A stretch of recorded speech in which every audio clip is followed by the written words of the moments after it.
লালমনিরহাটের হাতীবান্ধার আমঝোল সীমান্তে এক বাংলাদেশি যুবকের মৃত্যু হয়েছে। স্থানীয়দের দাবি, ভারতীয় সীমান্তরক্ষী বাহিনী বিএসএফের ছররা গুলিতে গুরুতর আহত হন তিনি। পরে তাকে রংপুরের একটি ক্লিনিকে নিলে সেখানে চিকিৎসাধীন অবস্থায় মারা যান।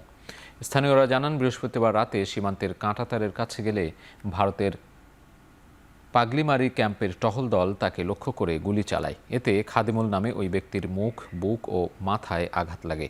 অন্যদিকে বিজিবি এক সংবাদ বিজ্ঞপ্তিতে বলছে, প্রাথমিকভাবে বিষয়টি তদন্তের আশ্বাস দিলেও পরে সম্পৃক্ততা অস্বীকার করেছে বিএসএফ। বিএসএফের দাবি, ওই রাতে তাদের কোনো সদস্য গুলি চালায়নি এবং অস্ত্র পরীক্ষা করেও ফায়ারের আলামত মেলেনি। বিজিবি জানায়, ঘটনাটির প্রকৃত কারণ উদ্ঘাটনে তদন্ত চলছে। ময়নাতদন্ত প্রতিবেদন পাওয়ার পর মৃত্যুর কারণ স্পষ্ট হবে।